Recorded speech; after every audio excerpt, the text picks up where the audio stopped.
ओम सजात्म स्वरूप परम गुरु शुद्ध चैतन्य स्वामी ने नमः।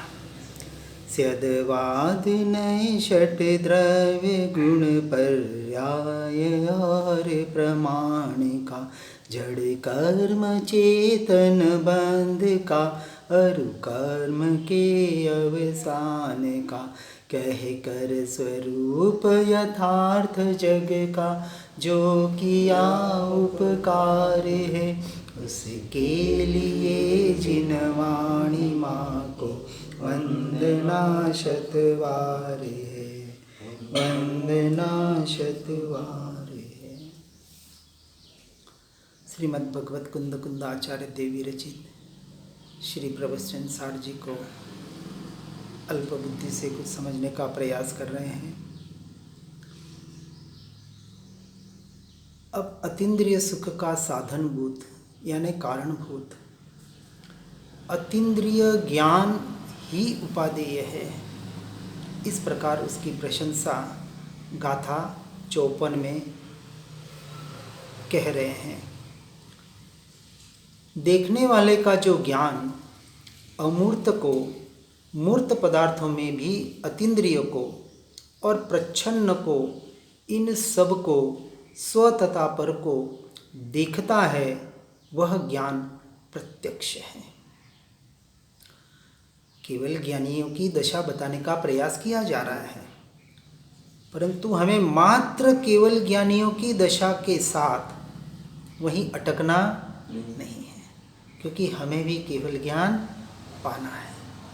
पाना है तो उसके स्वरूप को अपने स्वयं में स्वयं से घटित भी करना पड़ेगा। अभी भी ज्ञान का जो परिणमन हमारे भीतर भी हो रहा है वो उसी तरह से हो रहा है जो केवल ज्ञानियों के हो रहा है, परंतु उनके प्रत्यक्ष प्रकट हो गया है, अभी हमारा प्रत्यक्ष प्रकट नहीं है कर्मों की आवरणों की वजह से।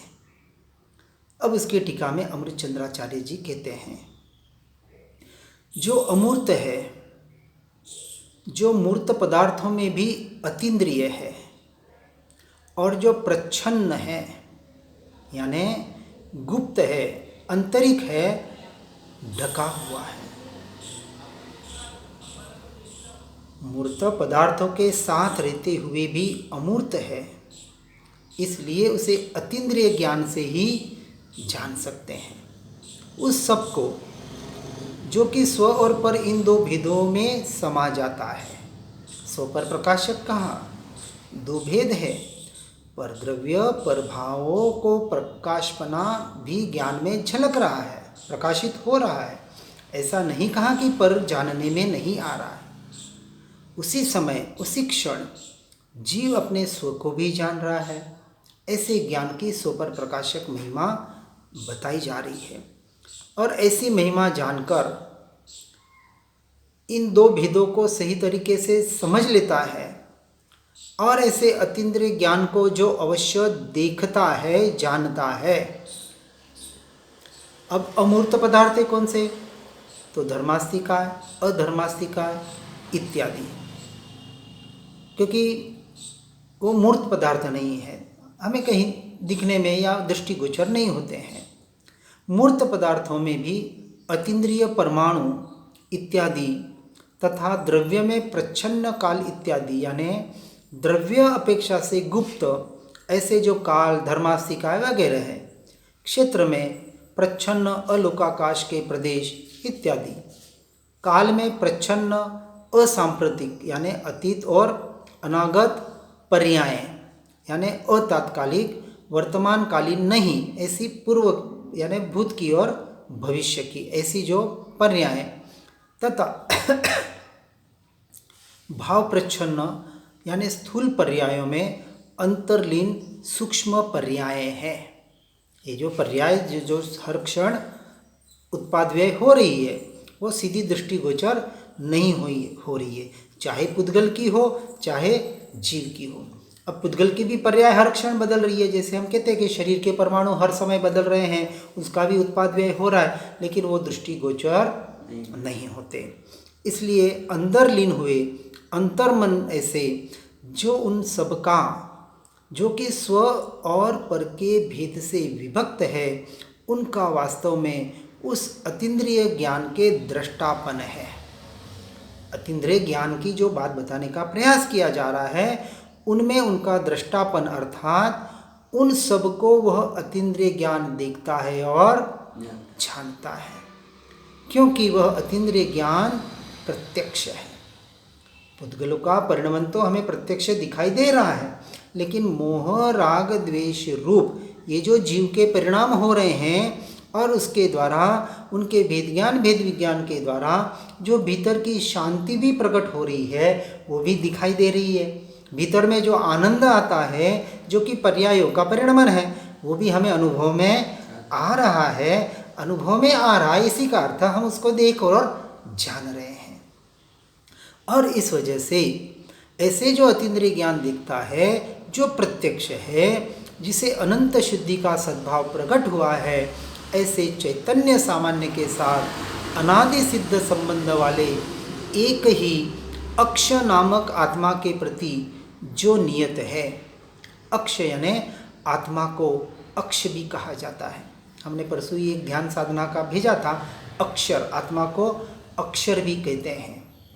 देखिए, जब एक अक्षर होता है, ओ आ क ख या कौन सा भी एक अक्षर लो, उसका कोई अर्थ होता है? नहीं होता ना।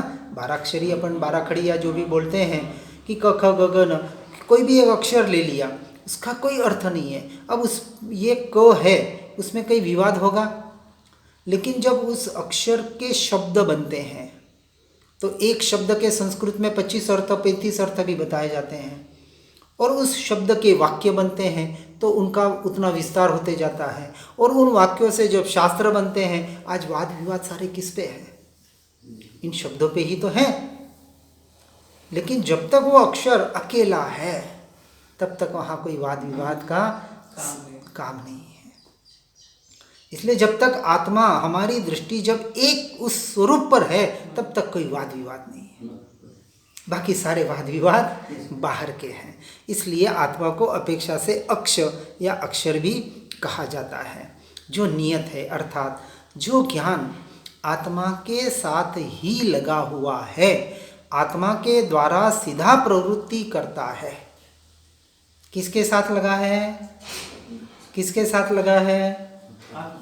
मेरे साथ। आत्मा वही मैं वही आत्मा। जब आत्मा की बात हो, हम बार बार कहते हैं इस बात को, लेकिन हम भूल जाते हैं। इसलिए मैं प्रश्न पूछता हूँ, आत्मा आत्मा आत्मा, कौन आत्मा? मैं। क्योंकि हमें उस आत्मा में जो मैं हूँ, उसमें मैं पना करना है। अनादि से इस पुद्गल में मैं मेरा पना किया हुआ है, वहाँ से छूटना पड़ेगा, और छूटने के लिए अभ्यास करना पड़ेगा। इस मैं का अभ्यास तो अनादि से चल रहा है शरीर का, लेकिन आत्मा में मैं मेरापना हम कर नहीं पा रहे हैं। इसलिए जहाँ आत्मा शब्द आता है, सीधी दृष्टि कहाँ जानी चाहिए? मेरी बात हो रही है, मैं आत्मा हूँ। इसलिए जो सीधा आत्मा के द्वारा प्रवृत्ति करता है, जो इंद्रियादिक अन्य सामग्री को नहीं ढूंढता, और जो अनंत शक्ति के सद्भाव के कारण अनंतता को, बेहदता को प्राप्त है। अनादि अनंत कहा, ऐसा जो मेरा स्वभाव है, ऐसा जो मेरा स्वरूप है, उस स्वरूप के दृष्टि से कथन किया जा रहा है। और जो प्राप्त है, इसलिए एक वाक्य आता है, प्राप्त की ही प्राप्ति करनी है। कि प्राप्ति बाहर से कुछ नहीं करना है, जो मैं हूँ उसको पर्याय में प्रकट करना है, और कुछ नहीं करना है, तो उसी की प्राप्ति करनी है। जो अनंतता को प्राप्त है, ऐसे उस प्रत्यक्ष ज्ञान को, जो प्रत्यक्ष झलक रहा है, जैसे गुरुदेव कांजी स्वामी कहते थे, आबाल गोपाल सभी को ज्ञान ही तो जानने में आ रहा है, लेकिन जीव स्वीकार नहीं कर पा रहा है। इसलिए हमें निरंतर यही अभ्यास कर रहा है कि 5 इंद्रियों के, विषयों के, मन के, विकल्पों के जो परिणाम हो रहे, जो परिणमन हो रहे हैं, हमें तो ज्ञान ही जानने। मानसिक लोग बताए वो भले मानसिक हो ना, शुरुआत तो मानसिकते से होगी, बुद्धि के लेवल पे होगी, मन के लेवल पे होगी, बिल्कुल होगी, लेकिन उसके साथ साथ भाव भाषण लाने का हाँ, बस वो पुरुषार्थ भावासन अभ्यास मानसिक रूप से ही होता है, अभी वो नहीं वो होता। धीरे धीरे जितना आप उसका अभ्यास करेंगे वो इतना रटन होना चाहिए। हाँ। अब रटन हम कहते हैं कि घर में हम एक रूम में बैठ के उसका रटन करना चाहते हैं तो उतनी तीव्रता से नहीं हो पाता है। सबसे बड़ी हमारी कमजोरी है। नहीं तो कृपालु देव को कहना नहीं पड़ता कि जितना काम घर गृहस्थी में रह के संसार में, भले आप एक रूम में बैठे हैं, या तो निहाल चंजी सोगा नहीं होना पड़ेगा, एक रूम में बैठे हैं, पर घर गृहस्थी घर के काम का 1% भी उन्होंने अपना कोई कर्तव्य नहीं रखा था। ऐसा हो तो आप अकेले में घर पे बैठ सकते, लेकिन हम ऐसे तो बैठ नहीं सकते कि 24 घंटे स्वाध्याय के अलावा घर पे भी कमरे में भी रहूँगा तो कुछ नहीं, न कहीं आना न कहीं जाना, न किसी का रिलेशन, न कोई मौत बरकत, न किसी की शादी ब्याह। इतनी दृढ़ता हो तो घर पे रह सकते हैं। और उसको 301 पत्र में 4 प्रकार से बताया ना। 301 में जे थाय ते योग्य मानवा में आवे, सभी को आत्मदृष्टि से देखने में आवे, अपनी उत्कृष्टता सहन करने में आवे और दूसरे के दोष देखने में न आवे, तो घर पे रह सकते हैं। लेकिन ऐसा तो हमारा होता नहीं है। होता है? नहीं होता। प्रयास तो वही करते हैं कि बाकी इस बार देखिए अभ्यास करना चाहिए। चलिए हम वही कह रहे हैं ना, हम यही हमारी होती है कि हमारा नहीं हो पा रहा है। क्यों नहीं हो पा रहा है? उसके लिए बिल्कुल कहा है आपको 6 महीने के लिए एकांत में अकेले में सत्संगियों के साथ निवृत्ति क्षेत्र में जाके इसका निरंतर अभ्यास करना है। निरंतर। वो घर पे होना अशक्य प्राय है, क्योंकि किसी चीज की आदत बनानी है तो उसका कांस्टेंट अभ्यास आपको करना पड़ेगा। सही। अभी हमारे साधक एक आए थे, 8 दिन रह के गए। उन्होंने कहा 8 दिन में मुझे घर की याद नहीं आई। पहली बार आए थे, स्थानकवासी से थे मतलब है। लेकिन जो 8 दिन उन्होंने स्वाध्याय किया, सत्संग किया, हमने जो वेद ज्ञान का अभ्यास बताया, वेद ज्ञान के आधार पर अभ्यास भी किया, उनको इतना आनंद आया।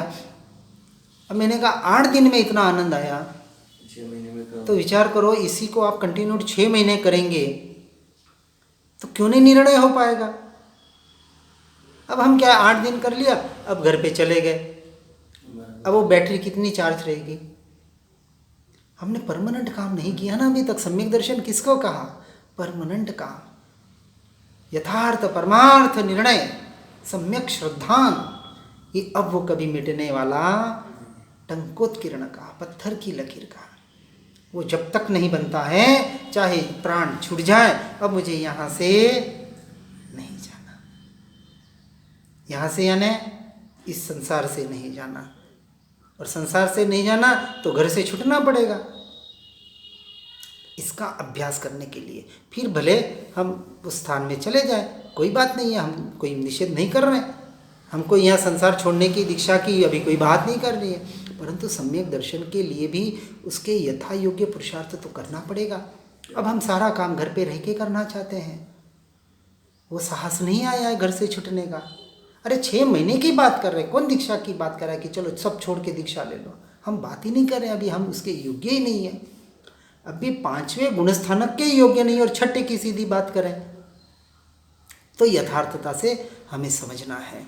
इसलिए कहा कि जो जीव ऐसे जो एक एक भेद बताने का प्रयास कर रहे हैं कि ज्ञान के दृष्टापन है, क्योंकि वह अतीन्द्रिय ज्ञान प्रत्यक्ष है, जिसे अनंत शुद्धि का सद्भाव प्रकट हुआ है। ये जो अनंत शुद्धि जो मेरे में पड़ी हुई है उसका सद्भाव जिसे प्रकट हुआ है, ऐसे सम्यक दृष्टि जीव प्रकट हो गया है। इसको कहा देश चारित्र। सम्यक दृष्टि को देश यानी जो स्वरूपाचरण चारित्र बताया 4थे गुणस्थानक में, और 5वें 6ठे में से 12वें तक संयमाचरण चारित्र बताया। तो ऐसे चैतन्य सामान्य के साथ अनादि सिद्ध संबंध वाले एक ही अक्ष नामक आत्मा के प्रति जो नियत है, यानी जो कभी मिटने वाला नहीं है, ऐसा जो अक्षर है, अक्षय है, जो ज्ञान आत्मा के साथ ही लगा हुआ है, जो इंद्रियादिक अन्य सामग्री को नहीं ढूंढता और जो अनंत शक्ति के सद्भाव के कारण अनंतता को प्राप्त है, ऐसे उस प्रत्यक्ष ज्ञान को, कैसे प्रत्यक्ष ज्ञान को कि जैसे दाह्याकार दहन का अतिक्रमण नहीं करते, उसी प्रकार ज्ञेयाकार ज्ञान का अतिक्रम यानी उल्लंघन न करने से जो जल जाता है वो दहन का अतिक्रमण नहीं करता। जला हुआ, अब बच्चे को एक बार पता पड़ गया कि यहाँ अग्नि है, अगरबत्ती जल रही है, उसको टच करूँगा तो एक बार तो जल जाएगा। वायर में किसी को करंट का अनुभव हो गया, अब वो वहाँ कितना सावधान रहेगा ना कि कहीं तार खुला हो तो भूल से भी मैं हाथ न लगे, भले उसमें करंट नहीं भी हो तो भी एक बार तो सावधान रहेगा कि खुले तार को हाथ नहीं लगाना है। उसी प्रकार ज्ञेयाकार ज्ञान का अतिक्रम उल्लंघन न करने से, किसकी बात बता रहे हैं? सम्यक दृष्टि की बात बता रहे हैं कि जो ज्ञेयाकार ज्ञान जानने में आ रहा है उसका अतिक्रम यानी जो ज्ञेयाकार ज्ञान को पार नहीं कर सकते, ज्ञान की हद बाहर जा नहीं सकती, ऐसे ज्ञान में जान ही मात्र लेते हैं। जो अपन एक व्यवहार से इसमें कहते हैं कि ज्ञान ज्ञेयाकार होते हुए भी ज्ञानाकार ही रहता है, इस बात का जिसने स्वीकार कर लिया है, अब वो ज्ञान का अतिक्रमण नहीं कर रहे हैं। जो गे में भी ज्ञान को देख रहे हैं और जो गे में गे को देख रहे हैं, भले भेद ज्ञान कर रहे हैं, फिर भी अभी अतिक्रमण कर रहे हैं, तो प्रतिक्रमण करना पड़ेगा। और प्रतिक्रमण किसका? मिच्छामि दुक्कडम वाला नहीं, जो परद्रव्य पर भावों में एकत्वपना हुआ है, जो ज्ञेय में एकत्व में मेरापना कर्तृत्व भोक्तृत्वपना हुआ है, वहाँ से दृष्टि को हटाकर जो दृष्टि को अपने स्वरूप में स्थिर करता है उसका नाम सच्चा प्रतिक्रमण है। बाहर के प्रतिक्रमण भी अनादि बार कर लिया, अनंत बार कर लिया अनादि से। इसलिए ऐसे ज्ञेयाकार ज्ञान का अतिक्रम उल्लंघन न करने से ऐसा सम्यक दृष्टि जीव यथोक्त प्रभाव का अनुभव करते हुए यानी उपर्युक्त पदार्थों को जानते हुए उसे कौन रोक सकता है? अर्थात कोई नहीं रोक सकता, इसलिए वह अतीन्द्रिय ज्ञान उपादेय है। कौन सा अतीन्द्रिय ज्ञान? पर द्रव्य जानने में आ रहा है, उसी क्षण मैं अपने ज्ञान स्वभाव को ही जान रहा हूँ, ऐसा स्वपर प्रकाशकपना यथार्थ रूप से स्वीकार करना। अब इंद्रिय सुख का साधनभूत कारणभूत इंद्रिय ज्ञान हेय है, इस प्रकार उसकी निंदा करते हैं। पहले तो अतीन्द्रिय ज्ञान को उपादेय बताया, अब हेय क्या है, छोड़ने योग्य क्या है, वो बता रहे हैं गाथा 55 में।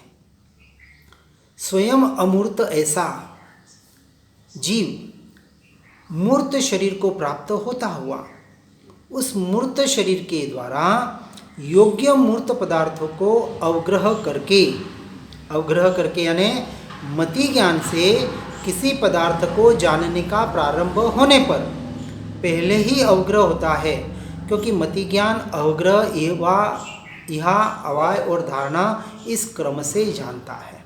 इन शब्दों को शास्त्रों से जान लेना, एक क्रम बताया है कि सीधा नहीं जानता, एक उस क्रम से जानता है। तो ऐसे जानने रूप परिणमन जो जीव का हो रहा है, यानी इंद्रिय ग्रहण योग्य मूर्त पदार्थ का अवग्रह करके जो जानने में आ रहे हैं उसे जानता है अथवा नहीं जानता। तो कभी जानता है और कभी नहीं भी जानता है। ऐसे बहुत बार होता है। देखो एक दृष्टांत से कि किसी माँ के बेटे का एक मेजर एक्सीडेंट हो गया, अब वो कितनी चिंता और टेंशन में है। जैसे उसको मैसेज मिला तुरंत वो हॉस्पिटल भागेगी ना जहाँ उसे एडमिट किया, भाई उसको फ़ोन आया आपका बेटा सीरियस है, एक्सीडेंट बहुत ज़ोरदार हुआ है, आप तुरंत आ जाए। अब वो माँ फट से रिक्शा किया, अब वो वहाँ भाव करेगी कि 50 लेने की 100 लेने, भाई मुझे बेड, वो कुछ नहीं पूछेगी, मुझे बस वहाँ हॉस्पिटल पहुँचना है। अब वो हॉस्पिटल 2 किलोमीटर दूर है, अब वो हॉस्पिटल वहाँ जा रही है, रास्ते में कितने गहने की दुकानें, साड़ियों की दुकानें, कितनी बड़ी बड़ी दुकानें, शोरूम, सब कुछ आ रही है, उसका उपयोग कहाँ है? अब वहाँ जानते हुए भी नहीं जान रही है कि उपयोग तो बेटे में जुड़ा हुआ है, कब पहुँचूँ, कब बचूँ, कब बेटे को देखूँ। इस तरह से जानता भी है अथवा नहीं भी जानता। अब ऐसे इंद्रिय ज्ञान को उपलम्भक भी मूर्त है और उपलभ्य भी मूर्त है। अमृत चंद्राचार्य जी टीका में बता रहे हैं। उपलम्भक यानी बताने वाला, जानने में निमित्तभूत, ऐसे इंद्रिय ज्ञान को पदार्थों के जानने में निमित्तभूत मूर्त पंचेंद्रियात्मक यह शरीर बना है। पर द्रव्यों को जानने में 5 इंद्रियां और मन बीच में आती है कि आँख नहीं हो तो आप सफ़ेदी को, रंग को कैसे जान पाएंगे, कान नहीं हो तो आप सुन कैसे पाएंगे। तो ऐसे इंद्रिय जनित जो ज्ञान हो रहा है उसको निमित्तभूत, जो जानने में निमित्तभूत इंद्रिय है उसे उपलम्भक कहा, जो मूर्त है। और उपलभ्य भी मूर्त है, यानी जनाने योग्य, जानने में जो आ रहे हैं और जो जनाने योग्य है वह भी मूर्त पदार्थ है। वह इंद्रिय ज्ञान वाला जीव स्वयं अमूर्त होने पर भी मूर्त ऐसे पंचेंद्रियात्मक शरीर को प्राप्त होता हुआ ज्ञप्ति उत्पन्न करने में बल धारण का निमित्त होने से जो उपलम्भक है, ऐसे उस मूर्त यानी शरीर के द्वारा मूर्त ऐसे स्पर्श आदि प्रधान वस्तु को जो कि योग्य हो, अर्थात जो इंद्रियों के द्वारा उपलब्ध हो, अवग्रह करके कदाचित उससे आगे आगे की शुद्धि के सद्भाव के कारण उसे जानता है और कदाचित अवग्रह से आगे आगे की शुद्धि के असद्भाव के कारण नहीं भी जानता है। सद्भाव हो तो जानता है और असद्भाव हो तो नहीं भी जानता है, क्योंकि वह इंद्रिय ज्ञान परोक्ष है, प्रत्यक्ष नहीं है। कोई अंधा है, अब उसे कहे तेरे सामने सफ़ेद बगुला है, अब उसको नहीं जान पाएगा, इसने कभी जीवन में उसे देखा भी नहीं। कोई बहरा है, उसे एक मधुर संगीत सुनाया जाए वो उसे नहीं सुन सकेगा, बाकी जने सुन भी रहे हैं। तो सद्भुत असद्भुत के अपेक्षा से, सद्भाव और असद्भाव की अपेक्षा से इंद्रिय ज्ञान को परोक्ष ज्ञान कहा गया है।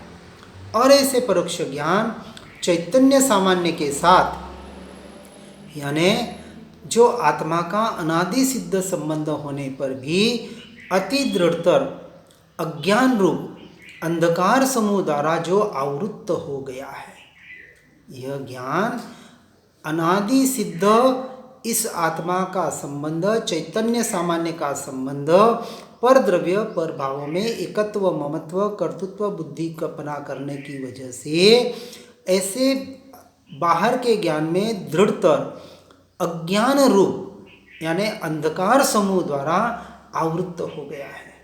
और सबसे अंधकार का बड़ा कारण यह हमारी विपरीत मान्यता, जिसे हम मिथ्यात्व या अज्ञान दशा कहते हैं, इससे बड़ा कोई आवरण नहीं है। कर्मों के आवरण कहाँ, लेकिन 8 कर्मों में या 148 प्रकृतियाँ जो भी बताए, सबसे बड़ा आवरण हमें खतरनाक अड़ता है, नड़ता है, वो कौन सा? ये दर्शन मोह, और इसी का नाम मिथ्यात्व और अज्ञान दशा है। ऐसा जो आवृत्त हो गया है, ऐसा आत्मा पदार्थ को स्वयं जानने के लिए असमर्थ होने से, ऐसा आत्मा पदार्थ को स्वयं जानने के लिए असमर्थ है। केवल ज्ञान में जैसे 3 लोक, लोकालोक, तीनों काल एक समय में झलकता है, वहाँ एक समय में ज्ञान में सब कुछ झलकने के लिए किसी पर द्रव्य, पर पदार्थ की, पर भावों की आशा अपेक्षा नहीं है। वो ज्ञान कैसा है? निरपेक्ष है।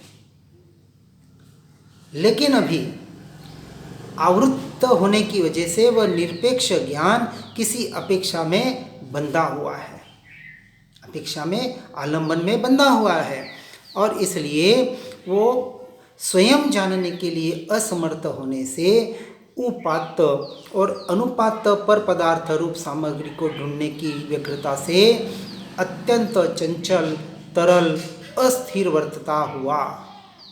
अब यहाँ दो शब्द आए, उपात्त और अनुपात्त। उपात्त यानी जो प्राप्त इंद्रिय मन इत्यादि जो पर पदार्थ है, और अनुपात्त यानी अप्राप्त प्रकाश इत्यादि अनुपात्त पदार्थ जो जानने में अभी हमें सहायक बन रहे हैं, या उनके सहायता से हम अभी परद्रव्य पर भावों को जान पा रहे हैं।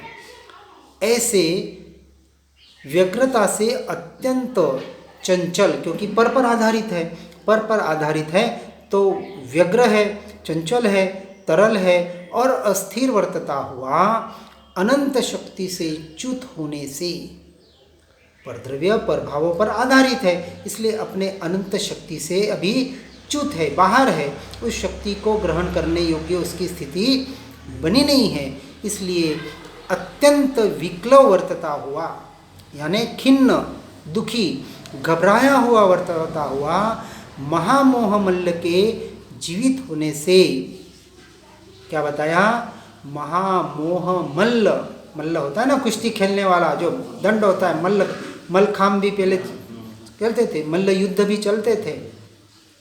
ऐसा कौन है? ये योद्धा मोह, महामोह, उसके जीवित होने से पर परिणति का यानी पर को परिणमित करने का अभिप्राय करने पर भी पद पद पर ठगाता हुआ, दूसरों को नहीं ठग रहा है, स्वयं को ही जीव ठग रहा है, इसलिए स्वयं को ठगाता हुआ परमार्थतः अज्ञान में गिने जाने ही योग्य है। और ऐसे जीव के परिणाम, ऐसे जीव के परिणमन अत्यंत हेय है, छोड़ने योग्य है या छूटने योग्य है। तो अब पुरुषार्थ का दो अपेक्षा से कथन किया, एक नास्ति से और एक आस्ति से। तो दोनों के स्वरूप को समझकर जो हेय है वहाँ से भी छूटने का पुरुषार्थ व्यवहार की अपेक्षा से करना पड़ेगा, और आस्ति की अपेक्षा से जो मैं हूँ वहाँ स्थिर होने का भी पुरुषार्थ करना पड़ेगा। लेकिन निश्चय की अपेक्षा से देखें तो जितने जितने आप अपनी आत्मा में, अपने स्वभाव में स्थिर होते जाएंगे तो बाहर का पुरुषार्थ सहज ही घटित हो जाएगा। अपनी अपनी अपेक्षा से समझना है, हर जीव सुनकर समझकर इसमें आगे बढ़ने का प्रयास और पुरुषार्थ करें। इसी भावना के साथ ओम नमः सिद्धम। जिन वाणी के ज्ञान से हो सम्यक श्रद्धा, हो चारित्र महान पाऊं पद निर्वाण।